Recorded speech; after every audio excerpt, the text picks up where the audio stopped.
What's going on, guys? Welcome to the Johnny Lee Memorial League Base on Balls podcast. This is the Week 15 edition of the podcast. Crazy, it's already Week 15, and we're at the All Star break. Tonight, I'm joined, as usual, I think at this point, by Connor.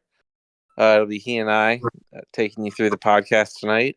So I'll start with you, Connor. You know, we had a crazy matchup that we'll definitely get into, but how you doing this week? I'm doing pretty good. I have no idea how you talked me into doing this pod again after your brutal beatdown of me. Just kidding. It was a close matchup, but look forward to chatting about that and the other excitement around the league.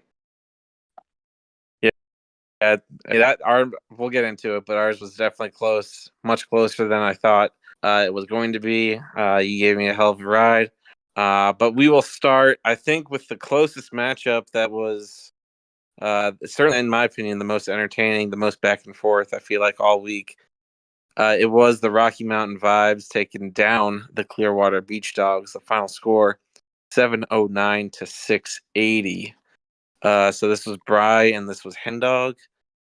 So just real quick here, I think Bry's bats is, we've said all year, Bry's bats 415 points from his bats, just obviously really solid. 16 home runs over the course of the week, versus 7 home runs for the Beach Dogs. It's obviously two good teams, two pretty good bats, and then Hen had a really balanced performance. 326 from the arms, 354 from the bats. Pretty balanced overall. Just obviously couldn't get it done. Couldn't overcome the bats that Bry had. But what were your thoughts? Yeah, so for most teams, 354 hitting points and 326 pitching points is absolutely going to do it. But Bry is playing at a top 2, top 3 team level right now. So Hen had a terrific performance, but Bry just outlasted him. Quinn Priester for a 29-point spot start. That is excellent. A couple minus is streaming. Jake Irvin with a -7, surprising, but that's just going to happen. And Bry's team just has the depth to weather through these issues. I do think now questions are starting to come in of, well, Hendet made the championship last year. Is he at that caliber this year with all the injuries and stuff?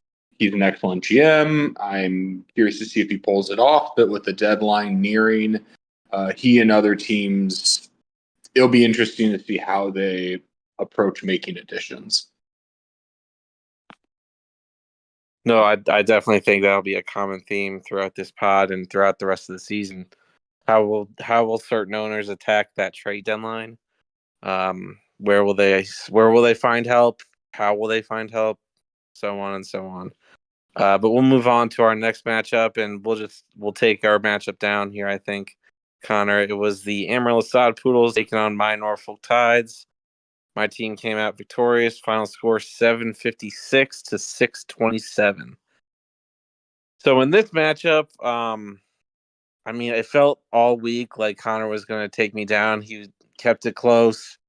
Obviously his bats were the main reason. I think 356 from his bats, really solid performance. My bats had 416. Ever since I've made a couple of trades, I think the Julio Rodriguez trade was discussed last week. But that trade, but having a guy like Seiya Suzuki with 64 has really been a consistent bat, I think, for me. Brian Reynolds with 55, Brendan Nimmo 57, just consistent 50 to 60 point bats up and down my lineup. Even with an off week out of Gunner, who took the week off, I think a week early for the All-Star break. But just having those type of players, I think, is what has stabilized my team as a consistent 600 to 700 point scoring team. But then also you look at the arms, and my arms have been a little bit up and down. Not as a group necessarily in the last month or two, but individually. Heel had that three start stretch where he was negative for every start. Taj Bradley had a blow up start against the Orioles a month ago. But overall, like when those guys had bad starts, a Logan Webb would come through, or a Matt Waldron, or a Brandon Pfaadt. And then, Logan Webb has a bad start this week, but it's overcome because Blake Snell had two really good starts this week.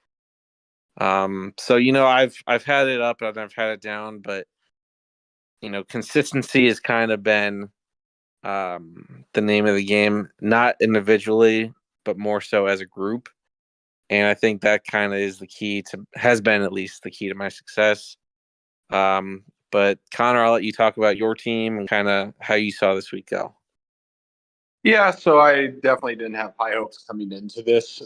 In week 3 or whatever, when I beat you, it's a completely different team. You've adopted the Dan Hurley mindset the last dozen weeks or so and been performing at another level.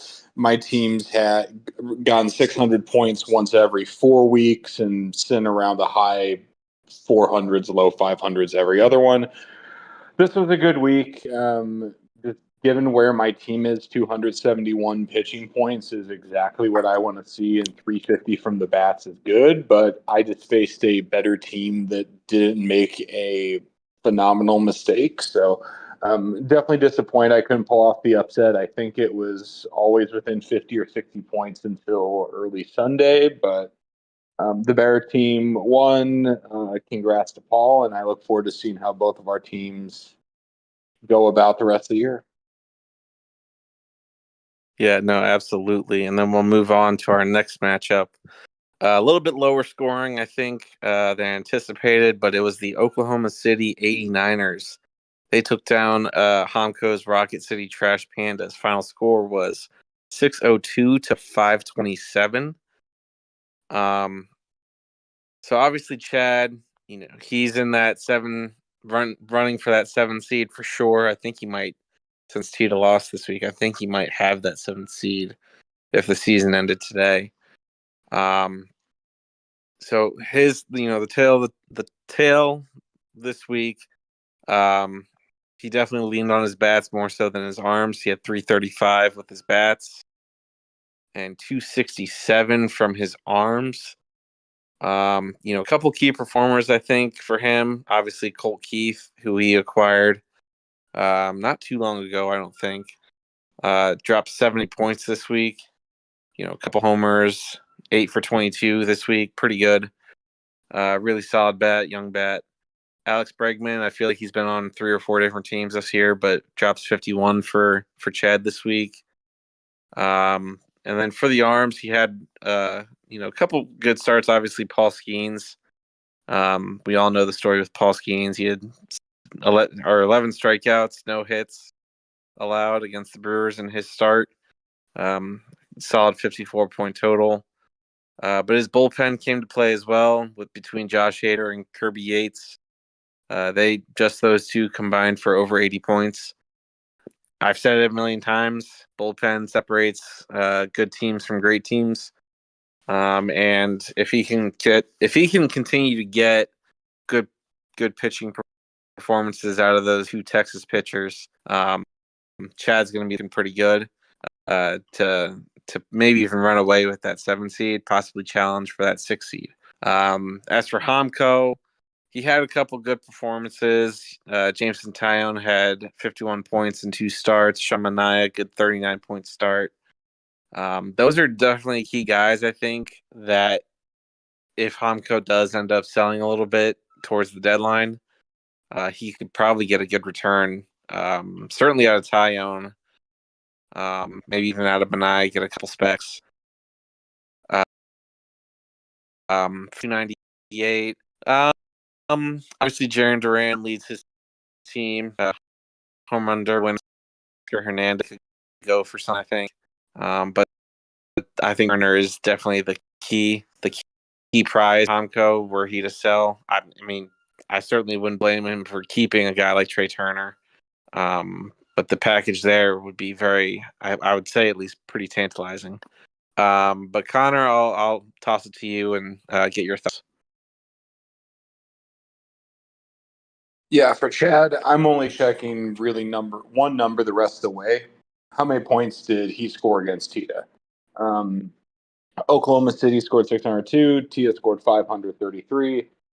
Tita was away a little bit for the week, just the businesses of general life, but that's still a very important number that Chad has looked better the last 2 or 3 weeks. 267 pitching points. I did better than that. So I do think that that's a place that Chad's going to hammer at the deadline if he thinks he has a great playoff shot. And this just not Hamko's year. Last year he was the unluckiest team, and this year he still has injuries and some pieces just aren't going his way. 298 offensive points is getting to be a little bit lower of a number in this league. So I'm curious in the offseason how he's going to retool that. There certainly are some pieces. I know would want Sean Murphy. Alec Boehm cooled down for 27 points and 22 at bats. There are some good names here, and I trust Tomko's going to retool it. But for now, it's looking a little tough in Rocket City. Yeah, I mean, for sure, I would definitely say Hamko. Just depends on what he wants to do, how he wants to handle the rest of this season, tackle the off season, head against next season. But we'll move on. Speaking of Tita, we'll move on to his matchup. It was the Nashville Sounds taking on the Portland Sea Dogs, and Jab's team took them down. The final score being 721 to 533. For me, just looking at this matchup, the biggest difference being the pitching, where Jab took out Tia's team. The score there was 425 to 191. Certainly a huge piece of why the score was what it was. So we've talked about Jab's team as having this murderer's row of bats, and I feel like he does that. Obviously he got rid of Juan Soto, which was a very big trade. I think that was discussed on the pod last week as well. But Jackson Churio, no slouch. James Wood, obviously no slouch there either. So those are definitely going to be pretty big building pieces, I think, for Jab. Plus Jordan Alvarez, plus Bobby Witt Jr., Corey Seager, Vlad. I mean, Will Smith, all these guys. But like I said, it's the pitching I feel like that came to play for him this week. Bryce Miller, good start. Tobias Myers had a really good start for the Brewers. Aaron Nola doing Aaron Nola things. Tanner Houck, dark horse for the AL Cy Young. I mean, so he has very good arms, I would say.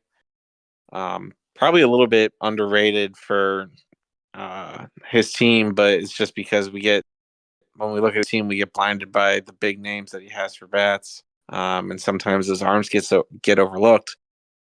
But for T, I mean, we already know Jab's a playoff team. It's Tita kind of the focus here.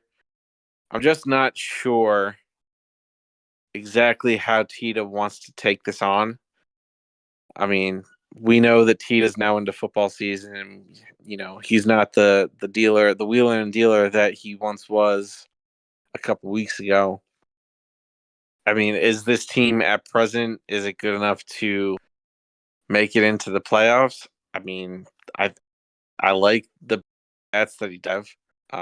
He got Brendan Donovan for me. He dropped 45 points this week. Ian Happ's a good bat, 49. Ben Rice, who he got for me, 2 home runs this week, 30 points. So he has good bats and he has some decent arms. Schwellenbach, Soriano. I mean, but those two, while they're good pitchers, I'm not sure that they can lead a staff and certainly lead a staff into the playoffs.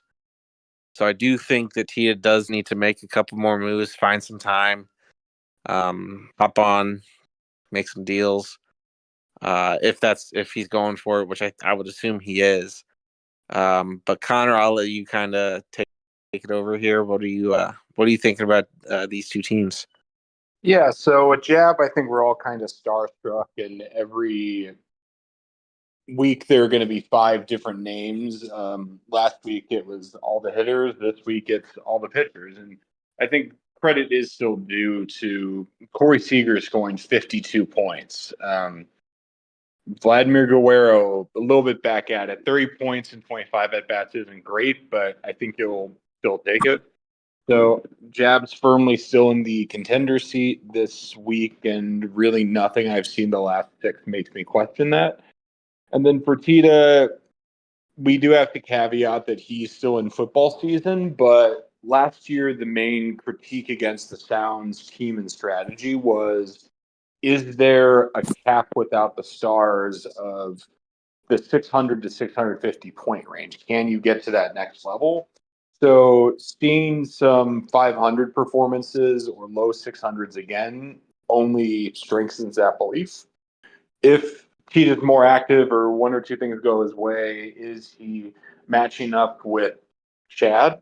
Perhaps.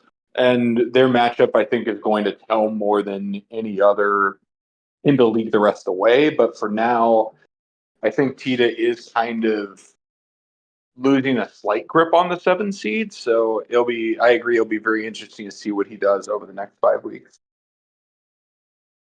Yeah, absolutely. And we'll move on now to our next matchup.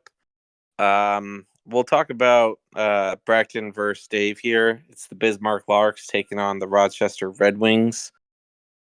Dave's team took him down. The final score was 580 to 410. I was not on the pod last week, so I didn't get to discuss that Soto trade, but let me just say it does make me a little bit sad just to see the remnants here still, where it's Jackson Churio and James Wood. Wood had negative 2 points. They only played one day this matchup in Bismarck before they were traded. I mean, looking here, he had a full week out of Soto essentially, and he dropped 53 points. I mean, 53 points, that's pretty good. I wouldn't say it's elite, but obviously we know that Juan Soto is capable of having, elite weeks, 80, maybe even 90 points a week. And you combine that with Ellie, who's the same thing, probably, a 70, 80, maybe sometimes 90-point week. Well, let's just say both those players have 180 points in a week. You're still about 500 points shy of, 680, let's say. And that's a good score. More times than not, you're going to win with 680 points scored in a week. But looking at the rest of his team, I'm just not sure how he's going to get that. Anthony Volpe has been struggling. I think that's pretty well documented. Nolan Gorman isn't the same guy. I think he's not even on the team though anymore on Braxton's team. You can't rely necessarily on Charlie Blackman. Mason Wynn's good, but I don't know that he's ever more than a 40 or 50 point bat in a given week. And then his pitching is just not really there. It's Kyle Freeland, cannot rely on him for much. Hendricks, not anymore. Can't really rely on him. And he doesn't even have Christian Scott anymore. So it's tough sledding. Bracton has a lot of work to do with that team. I'm just not sure what he's going to do. But for Dave, 580, I think, is a little bit low for what Dave has been doing this last month or so. Obviously, still good enough to get the win. 356 from his bats. That's probably about what he's been doing. But it was only 224 from his arms. He was a start short of that 12 start maximum. I'll hit it before the pretty interesting starts, because he had one start for Bracton and one start for Dave. We love talking about that. But it's interesting because he's on this winning streak. It's maybe not the. I think he's 4-1 in the last 5 weeks, ever since he started buying out of nowhere. It'll be interesting to see what his final is this season. We'll see. I think he could get more wins the rest of the way. I don't have his schedule in front of me, but I feel like he's definitely a team that I'm not betting on it, but would it shock me if he did end up getting that 7 seed? Maybe, maybe not. It's tough to say, but I'm interested to hear Connor what you have to say here. So Ellie De La Cruz, MJ Melendez, Juan Soto. That accounted for, I believe, over half of Bracton's total offense. In a league that emphasizes depth with 30 roster spots, that just blows my mind. I admire the confidence in I had a rough time. I can trade out of this, but I do want to see it in practice and getting to Christian Scott. Hint, hint. I'm not sure that path has been started yet. For Dave, I think no matter what, this season is still impressive. No, very few of his buys have come off to me as stupid overpays for current year winning. Every piece he's added to get from being one of the three worst teams last year to a scary fourth this year will help him in the years to come. I don't think the playoffs are going to happen unless Chad and Tita just decide to blow it up to take advantage of a seller's market. But yeah, shout out Dave, and I think the big bats Brackton acquired did do well, but I will want to see a little bit more depth.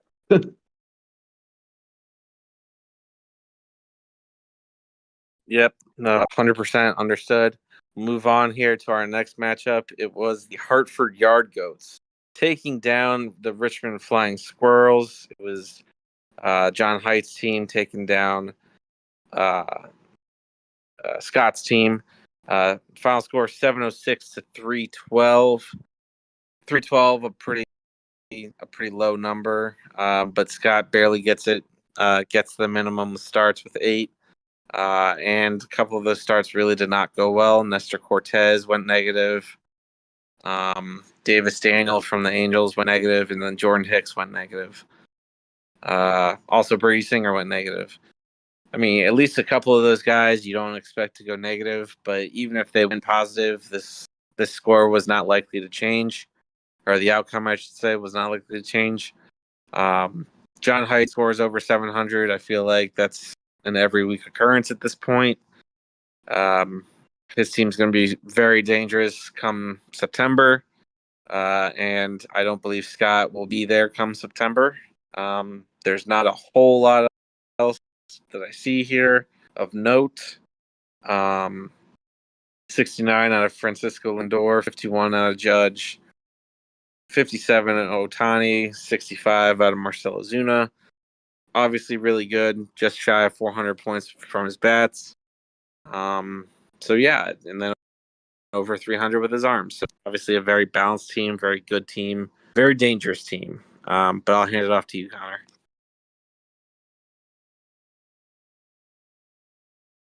Yeah, this wasn't really a close one. Rough period for Scott and Heights, kind of on a revenge tour, going from undefeated to 3 losses. Zach Allen -7 isn't what you want to see, and Jose Barrios had a rough one, but that's nitpicking on a great team. And I think of all the contending teams, Heights the most curious of what he does at the trade deadline. The fewest specs out of the top 4 or 5 teams, and does he flip? He had one trade out, and we'll go over trading Manny Machado for Nolan Arenado and a small piece essentially. Does he do things like that or more drastic piece of things? And Scott, I think, has hinted that he's going to have a massive sell off. Jose Quintana with 51 and a 2-point start is pretty hot, but I don't know how many of these pieces are still going to be a flying squirrel in 2025. No, yeah, that is definitely the question for Scott and his team. But we'll move on to our final matchup to break down, to recap.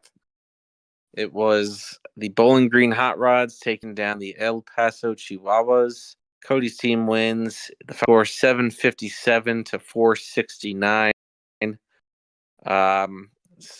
Smell getting only 7 starts, just one short of the minimum. But even in those 7 starts, he drops 60 points. That's got to be one of the lower ones that I think I've seen this season for sure. But his bats went crazy, and that's something I did want to note.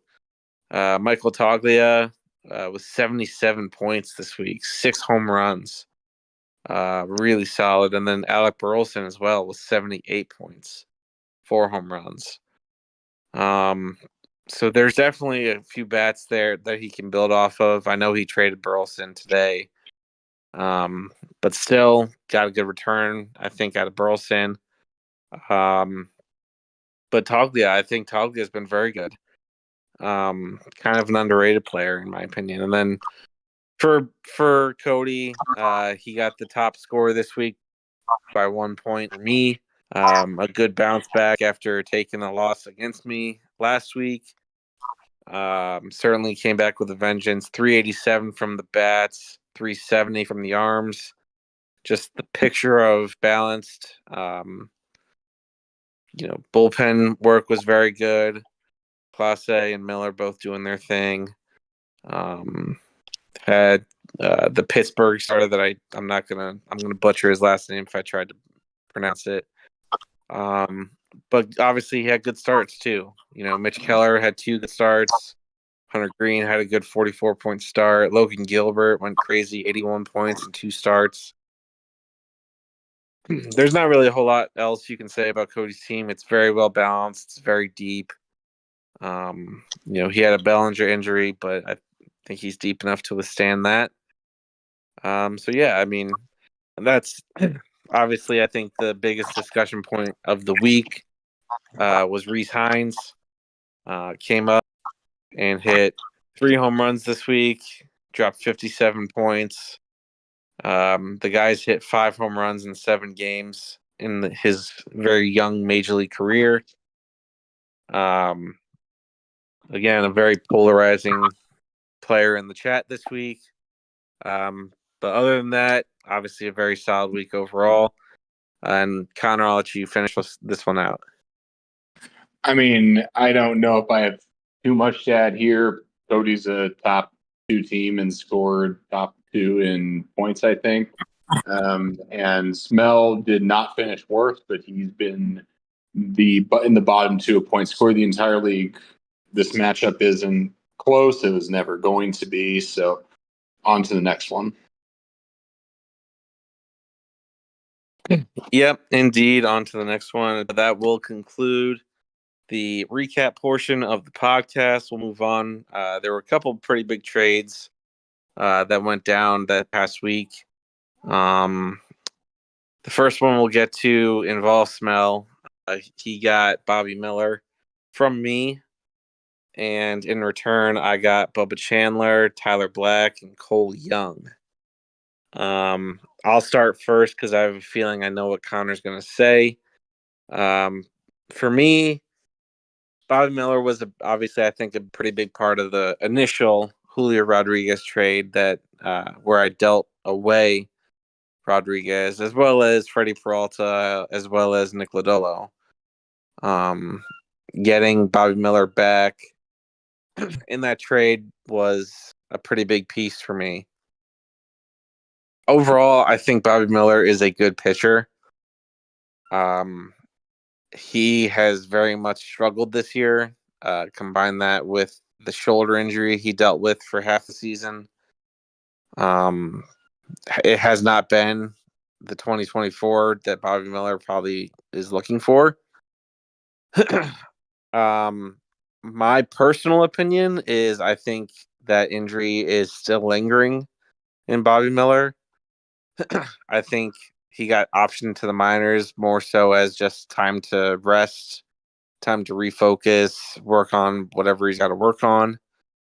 But I do think there is something fundamentally broken within Bobby Miller. I'm not saying it's like Alek Manoah a year or two ago, where he got sent to the instructional league, basically to rediscover and I think it was a lot, to lose weight as well. But that's not Bobby Miller's issue. But I think overall, my opinion is maybe I sold low, and certainly if Bobby Miller comes back and pitches like 2023 Bobby Miller, I for sure sold low. But I mean, Bubba Chandler, Tyler Black, Cole Young, those three, in my opinion, are top 50 prospects each. Um, Prospects are more coveted, in my opinion, than ever before. With all the call ups and send downs that have happened this year, there are just less now. And whenever you have less of something, it becomes more valuable, especially the good ones. And so I took what I took because individually, I personally think all three of those players are impact or at least future impact MLB players. Um, I probably had better. I mean, I know I had better offers elsewhere, at least value wise. But my goal was to get three players that I liked and to get out from Bobby Miller. Um, Connor, I know you have thoughts. Let's hear your thoughts.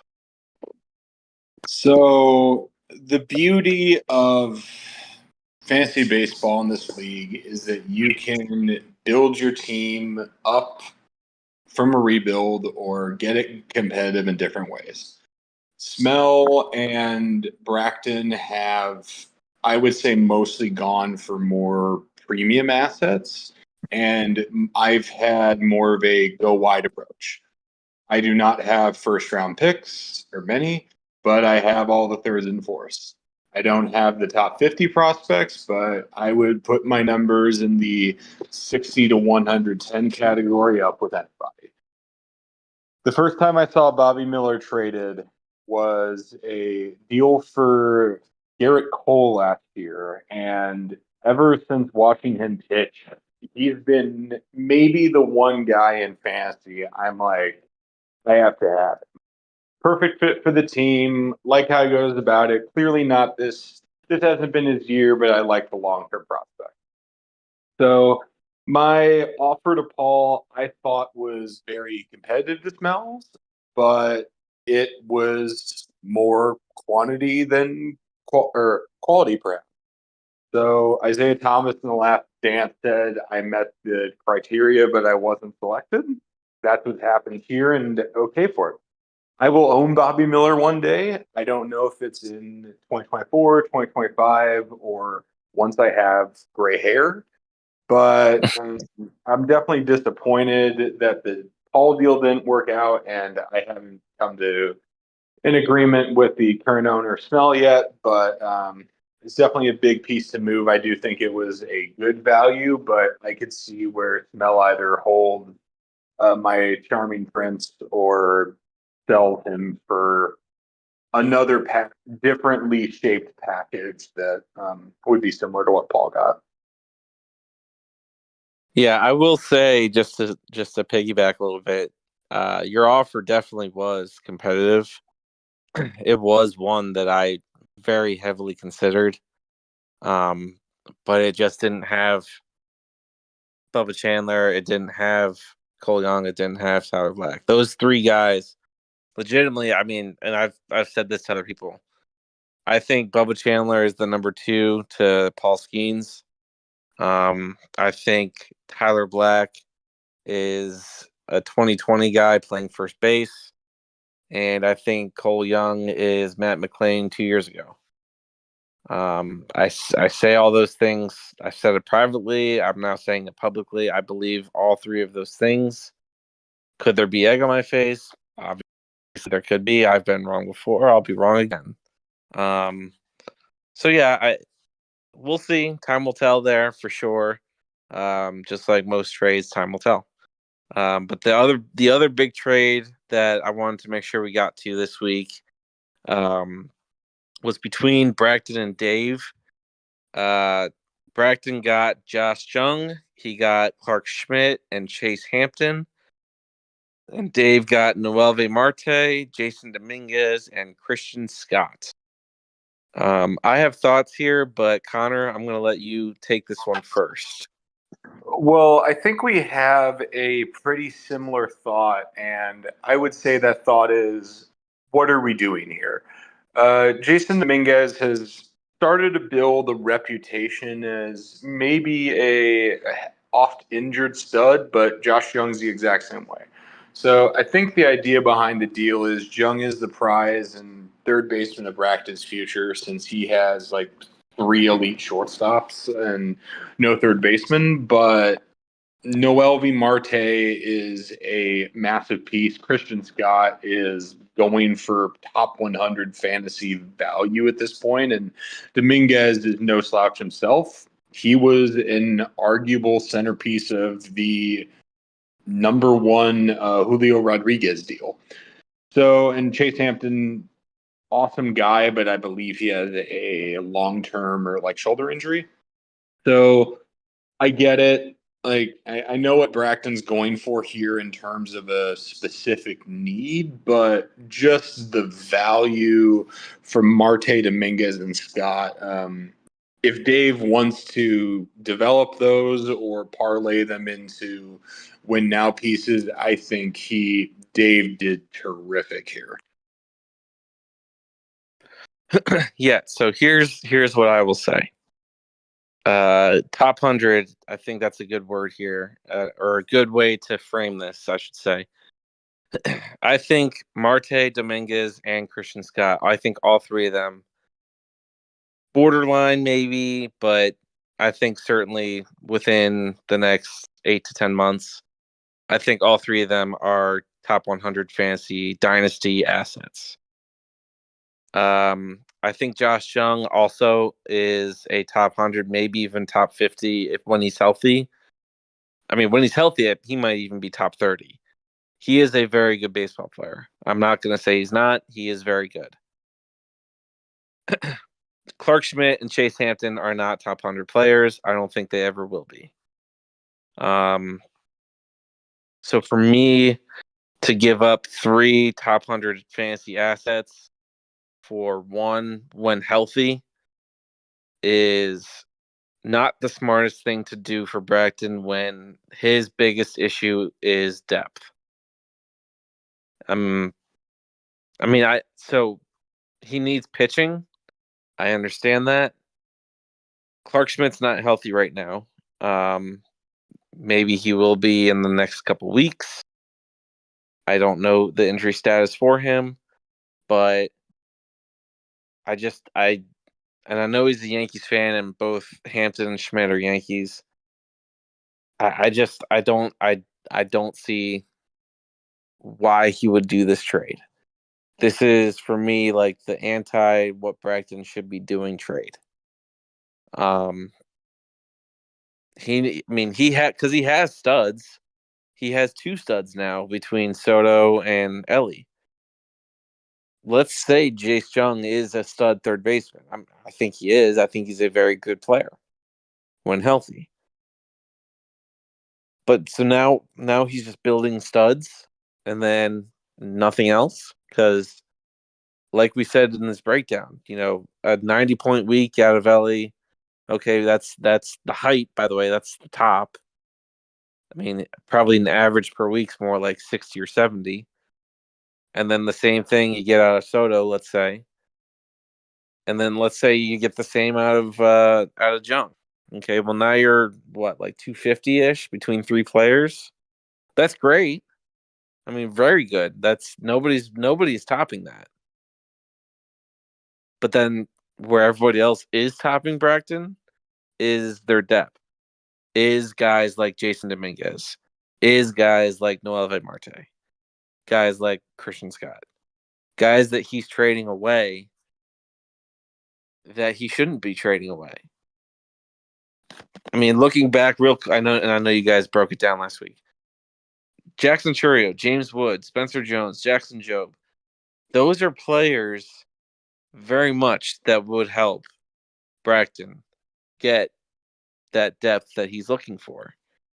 I mean, Churio and Wood, those are two players, in my opinion, that are their future at least, top 25 outfielders, both of them, each. I just, uh, I know Bracton is his own man. I know he has his own philosophy. I know he has his own way about going about things. I just really, really wish this is a trade that he didn't do. And I think he's going to look back on it and think the same thing. Time will tell. But I did want to make sure that we hit those two trades before we move on to our last piece of this podcast, which is looking ahead to week 16. Um, we have some pretty good matchups. Obviously, this week being the double week with the All-Star break happening right now.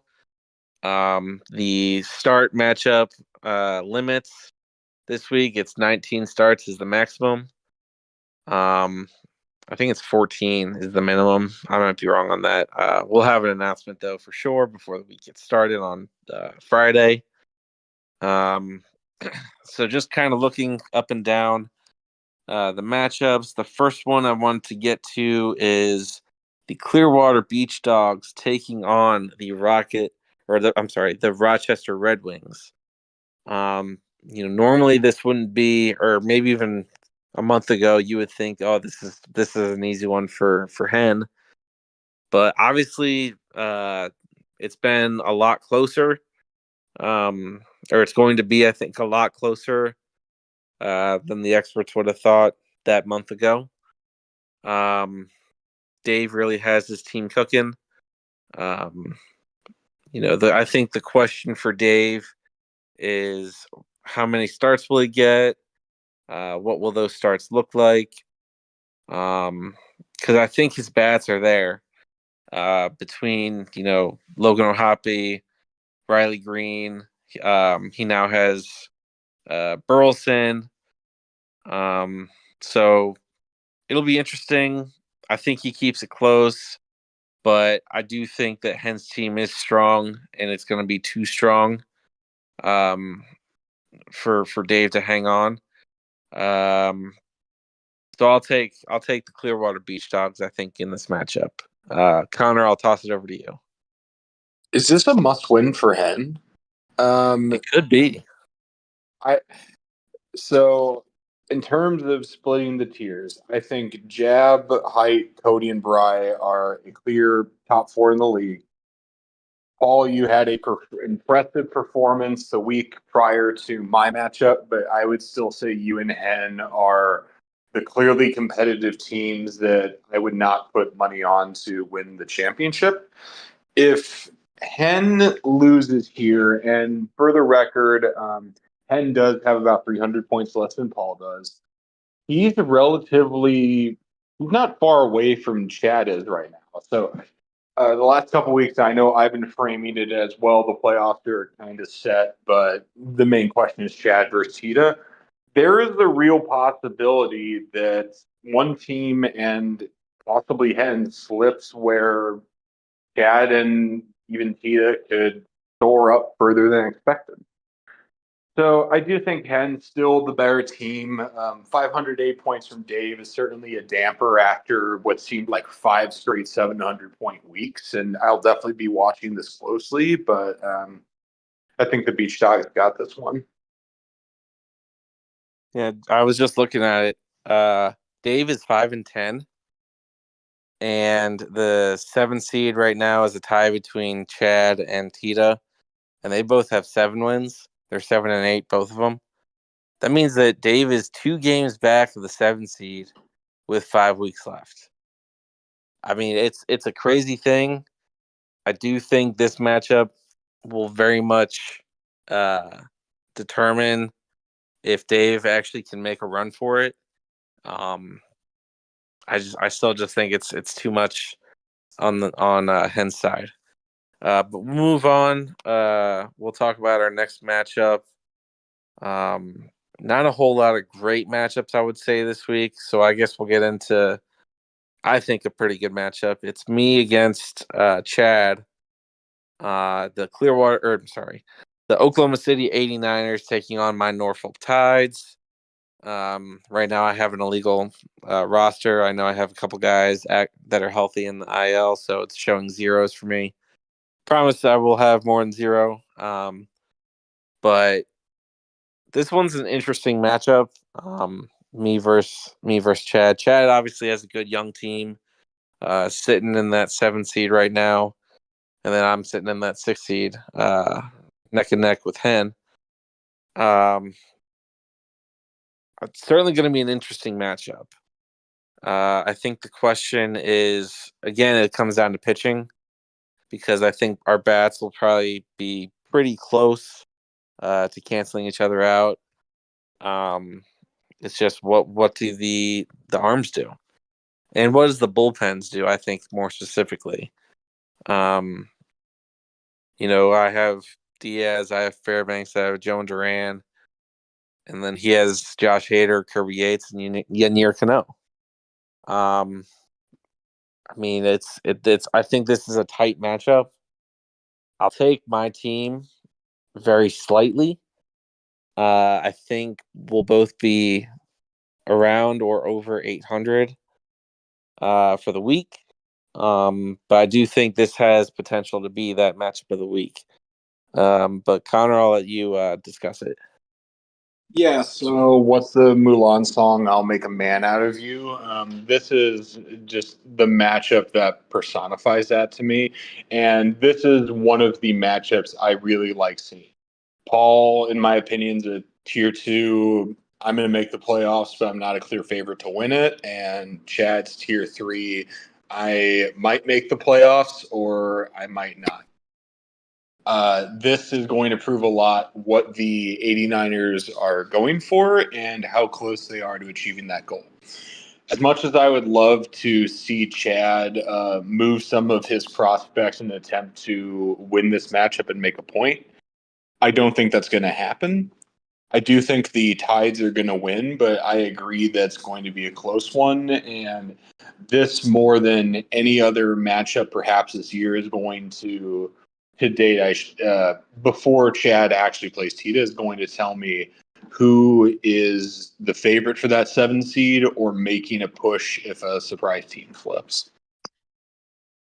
Yeah, for sure. It's definitely one I think to keep an eye on as these weeks, I guess I should say, the long week progresses. But we'll move on. We'll talk about your matchup, Connor. It's the Amarillo Sod Pools taking on the Bowling Green Hot Rods. Cody's team, obviously number one in the league, looking to stay on that top seed to get that bye. I do think he will. I feel like the long week sort of exacerbates strengths and weaknesses, and Cody's strength is just the absolute really balanced team that he has. Um, Not to say your team is not there. Obviously, you almost took me down twice this year, Connor. So obviously, your team is very good. I'm just not sure in a long week. Playing Cody really goes to your benefit. I think a shorter week gives you the better chance. But I'm just yeah, it's a tough time to take on Cody. It's a tough week for any of the towards the bottom teams to take on any of the towards the top teams. But Connor, let's hear what you have to say about your matchup. Yeah, no, you put it nicer than I'm going to. Week one, I had an extended matchup against Jab, and that was way closer than it was until the last couple days when the pitching issues exacerbate. Um, After my loss to you, I have 10 losses. I have the same record as Dave, but my any playoffs hopes I've had are pretty much nil. So I'm not sure if there's going to be a last minute surprise by, hey, I'm going to try to win this.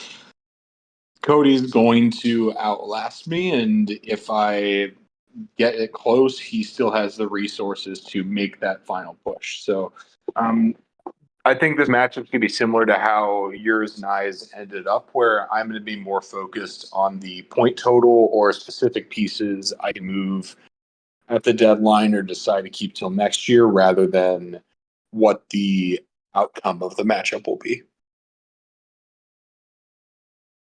Yeah, no, very, very understandable, I would say. And we'll move on to our next matchup. It's the El Paso Chihuahuas taking on the Rocky Mountain Vibes. Bry's team, very good.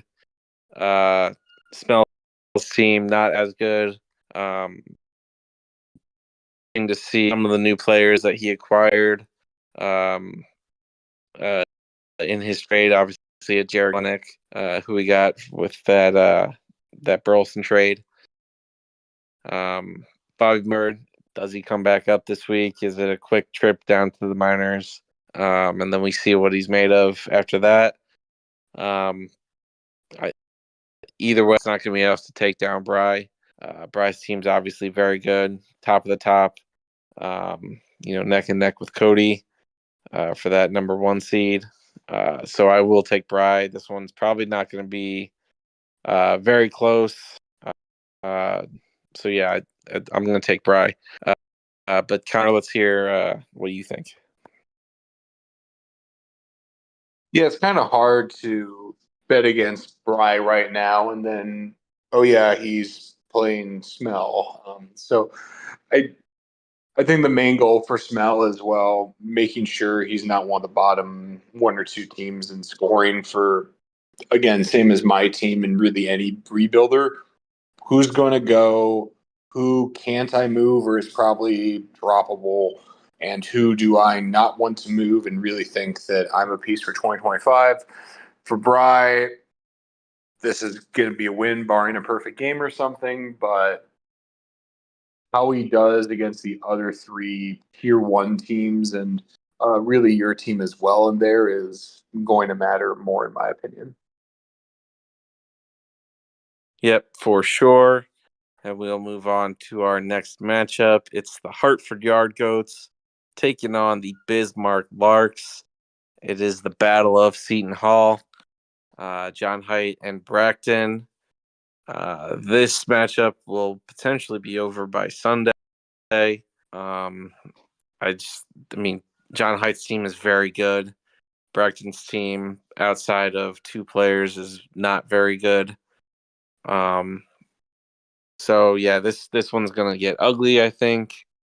I would say Braxton has his eyes on the long term. Obviously, I would hope that's what he has. But this one's going to be pretty ugly, I think, pretty quick. Connor, what are your thoughts? Yeah, last year, all 3 Seton Hall teams were kind of competitive, right? Hyde and Henn played in the championship, and Bracton barely lost out on the 7 seed. And now Hyde is still, I think, the number 2 seed in the league right now, and the Larks are nowhere near that. So it'll probably be fun the first couple days before the pitching really shows, but I think this one's a snoozer. If you got nothing going on Sunday at 12 p.m., watch this game, but I think your better viewing will be elsewhere. Yep, 100%. We'll move on to our next matchup. It's the Nashville Sounds taking on the Richmond Flying Squirrels. It'll be interesting to see Tita, how active he is in the trade market this week. See what he does or maybe doesn't do. I'm 100% sure that he'll make sure he's setting his lineups. And I think as long as he does that, he'll have a pretty good chance to take down Scott's team. Obviously, Scott's team does have some good players: Pete Alonso, Bryson Stott, Jorge Soler can hit a few home runs. Ryan Mountcastle can. I just don't think he has the pitching to hang in this matchup. I mean, I could see an upset here, just because Tita, unless he makes some moves, I'm not sure that he has the talent of a top 7 team. But even without the talent of a top 7 team, I think he does have enough to take down Scott's team. And I think that's what will happen. So Connor, I'll let you get your thoughts in here. Yeah, in terms of pure talent, I don't think Tita has a top 17, but he definitely has the knowledge to time his pieces to play optimally. Chad, for comparison, I know I keep comparing the two, has top seven talent. The question is, what is the desire to move that up to the major league level now versus waiting on the players to develop? Scott's team can be competitive. We've seen some excellent weeks, but he scored like 300 points last year. I think Tita is, or last week, excuse me. I think Tita is going to win this, regardless of how active he is. But I'm still going to be comparing the matchup to how you, Chad, and Hen do, and what pieces for Scott would he be able to sell at the deadline? Absolutely, and we will move on now to our final matchup to preview for this week. It's the Portland Sea Dogs taking on the Rocket City Trash Pandas. Jab's team, obviously a very good team in that top tier, as you've mentioned. It'll be interesting to see what we get out of a James Wood, out of Jackson Churio, Bobby Wood Jr., Corey Seager. We've said these names a million times. I feel like I know Jab's lineup by heart by now. But I do think that there are very good players, good pieces on Hamco's team. Obviously the Teoscar Hernandez, Jaron Duran, Trey Turner, Jameson Tyone, Brian Wu. Like these are good players. I'm just not sure he has the depth of a good team. And I think in long weeks, as I said before, your depth gets exposed a little bit if you don't have it. And I think Jab does have it, and I think that'll be the difference here. I think this was probably a little bit closer than you might expect otherwise, but I do think Jab will get the win in the end at the end of the week. Connor, I'll give it to you for your final thoughts on this matchup. Yeah, Jab just has too much talent to lose in a long week. It's similar to my matchup versus Cody or my week one matchup against Jab. It's just tough, and I do think that Hamco has some talent, but it's not going to be a pretty end score. What is Hamco's end total, and what pieces is he going to move? Are going to be the big metrics that my guess is he's going to take a look at. For sure. So that'll conclude the recap portion, or not the recap portion, the preview portion of the podcast. So that'll kind of take us towards the end here. Connor, if you had any final thoughts, any comments on the league, any comments on standings, I think we're about 4 weeks away now from the trade deadline. Just kind of maybe any general comments, any final thoughts before we close it out. This is the best league on the planet. It's awesome to see the parity. There are three teams that are currently 5-10, and we're talking about, can there be any skyrockets? What are the surprises? Are there going to be crazy moves ahead, even though there are always some every week? Admittedly, this is a little bit of a down week for matchups outside of you versus Chad, but it's baseball. There are some surprises. There is a pleasant All-Star game, and I think we're going to see some All-Star shine in the week and a half ahead. Yeah, I do as well. Definitely not the most banner week to have for the double week matchup. Like you said, me versus Chad, I think is probably the best one. But we say that, but sometimes we get surprised. You never know what happens. But I think overall we are in a good spot in this league. Uh, I do think that it'll be an interesting month ahead with the trade deadline. There's been a lot more buyers than sellers so far. Um, how long will that stay that way remains to be seen.